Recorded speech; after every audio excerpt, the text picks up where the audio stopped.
Hello दोस्तों, स्वागत है आपका हमारे चैनल में। क्या हाल चाल है जनाब? उम्मीद करता हूँ सब खैरियत से होंगे।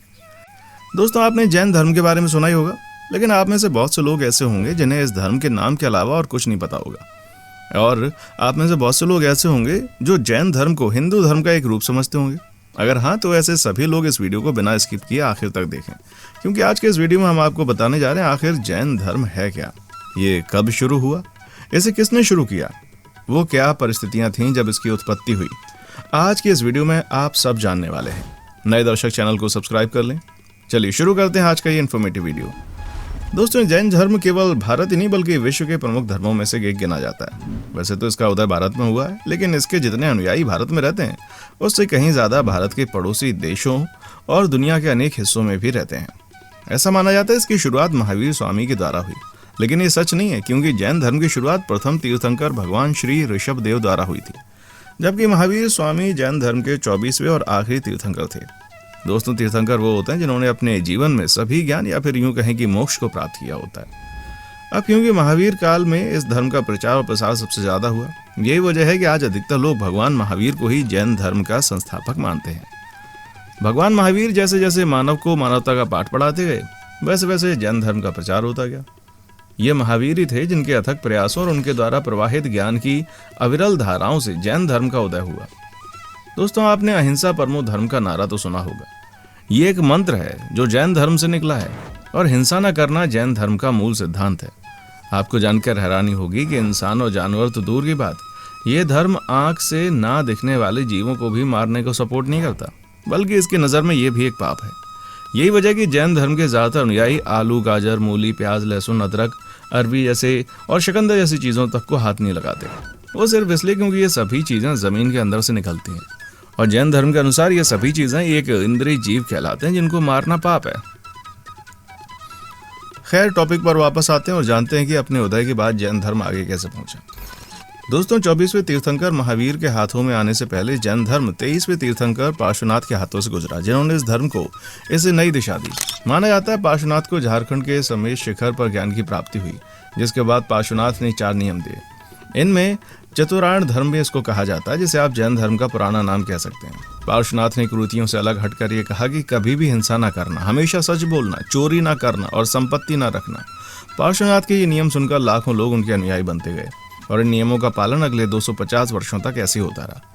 लेकिन इस बीच धीरे धीरे वो समय आया जब पार्श्वनाथ द्वारा दिए गए 4 सिद्धांतों की अवहेलना शुरू हुई।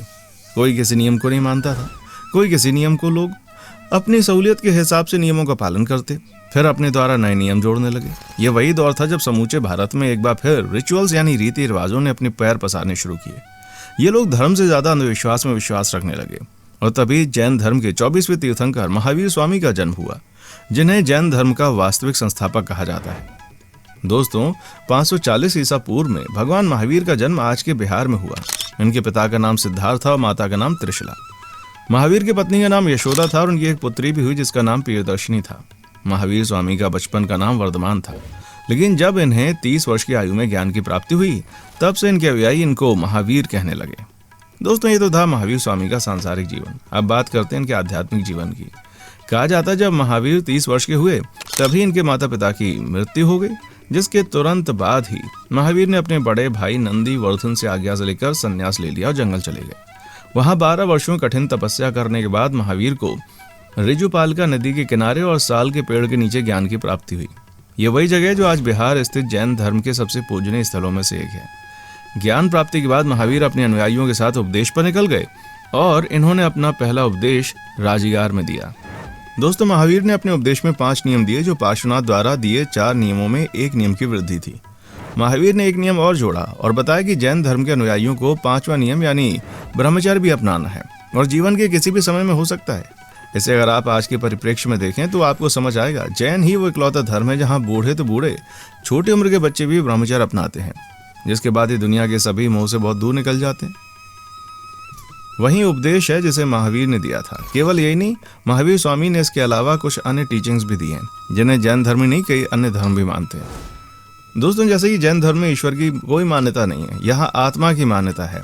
महावीर स्वामी ने मूर्ति पूजा और कर्मकांड करने के लिए साफ साफ शब्दों में मना किया, जिसे उनके अनुयायी आज भी फॉलो करते हैं। महावीर स्वामी ने पुनर्जन्म पर विश्वास करने को कहा है, जिसका कारण है आत्मा जो कभी नहीं मरती। इन्हीं उपदेशों के साथ महावीर स्वामी जब 72 वर्ष के हुए तब साल 468 पूर्व बिहार की धरती पर उन्होंने अपनी आखिरी सांस ली और इस दुनिया को जैन धर्म सौंपकर चले गए। दोस्तों, महावीर के बाद इनके 2 अनुयायी हुए, जिनमें से एक थे श्वेतांबर और दूसरे थे दिगंबर। सफेद कपड़े धारण करने वालों को श्वेतांबर कहते हैं, वस्त्र धारण न करने वालों को दिगंबर कहते हैं। दोनों की मान्यता अलग है, लेकिन दोनों की जड़ें एक हैं। इतिहासकार बताते हैं मौर्य काल में एक ऐसा समय आया जब 12 वर्षों का अकाल पड़ा। यही वो समय था जब श्वेतांबर अनुयायी दक्षिण की ओर चले गए, जबकि दिगंबर अपनी जगह पर रहे। इस तरह जैन धर्म समूचे भारत में फैल गया और जैसे जैसे जैन धर्म के अनुयायी आगे बढ़ते रहे, जैन धर्म का बोलबाला भारत के पड़ोसी देशों में होने लगा। दोस्तों, जब बात प्रचार और प्रसार की आती है, इनमें जैन धर्म के ग्रंथों का बड़ा योगदान है। आपको बता दें, जैन धर्म साहित्यिक रूप से बेहद धनी था। इसमें अनेकों धार्मिक ग्रंथ लिखे गए। ये संस्कृत के अलावा कई भाषाओं में लिखे गए हैं। इन डॉक्यूमेंट्स को आगम कहा जाता है, जिसमें महावीर से लेकर उनके अनुयायियों के उपदेश मौजूद हैं और परिशिष्ट पर्व, आचारांग सूत, कल्प सूत और भगवती सूत इस धर्म के सबसे प्रमुख ग्रंथों में से एक हैं। बात करें जैन धर्म से मिलने वाली शिक्षा की, तो इस धर्म में तपस्या और उपासना पर बहुत ज्यादा बल दिया जाता है। महावीर स्वामी ने आत्मा को वश में करने और उपयुक्त 5 नियमों का पालन करने के प्रयत्न में तपस्या और उपवास पर सबसे अधिक बल दिया। उन्होंने 2 प्रकार की तपस्या बताई, एक बाह्य, दूसरी आंतरिक। इस तपस्या में नम्रता, सेवा और स्वाध्याय का भाव शामिल है। बाह्य तपस्या करने से व्यक्ति में अच्छे विचारों का विकास होता है। महावीर ने तपस्या का सबसे सरल साधन उपवास बताया। इससे आत्मा और शरीर की शुद्धि होती है और मनुष्य को मोक्ष प्राप्त करने का मार्ग मिलता है। इस धर्म का अलग रूप है ये।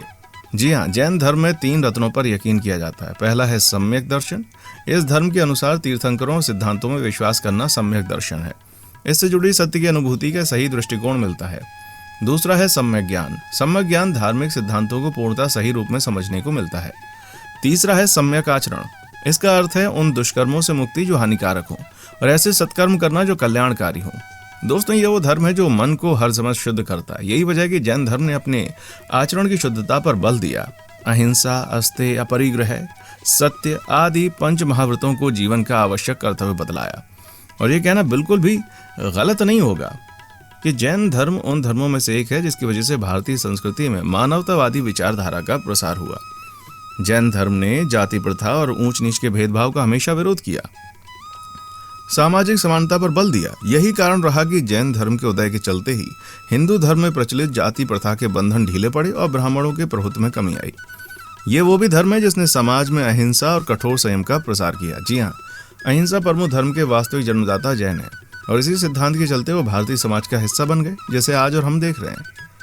दोस्तों, जैन धर्म ने भारतीय कला के विकास में महत्वपूर्ण योगदान दिया है। जैनों ने अनेक मंदिरों, स्तूपों, मठों, गुफाओं और मूर्तियों का निर्माण करवाया। जैनों ने अनेक गुफाओं का भी निर्माण करवाया, जिनमें उदयगिरी और एलोरा की गुफाएं बहुत ही महत्वपूर्ण हैं। मध्य प्रदेश में खजुराहो के जैन मंदिर, कठियावाड़ की गिरनार तथा पालीताना की पहाड़ियों पर बने जैन मंदिर, रणकपुर तथा पारसनाथ के मंदिर, ये सभी स्ट्रक्चर जैनी कला के शीर्ष उदाहरण हैं। ये नहीं, राजस्थान में आबू पर्वत पर बने देलवाड़ा के जैन मंदिर वास्तुकला के दृष्टिकोण से अत्यंत उच्च कोटि के माने गए हैं। और मैसूर के श्रवण बेलगोला से गोमतेश्वर की मूर्ति के तो क्या ही कहने, जिसकी खूबसूरती का हर कोई दीवाना हो जाएगा। तो दोस्तों, ये थे जैन धर्म से जुड़े कुछ अद्भुत फैक्ट। उम्मीद करता हूँ आपको वीडियो पसंद आई होगी। वीडियो को लाइक करें। अगर आप चैनल पर नए हैं तो ऐसी मजेदार वीडियोस देखने के लिए चैनल को अभी के अभी सब्सक्राइब कर लें। देखने के लिए शुक्रिया।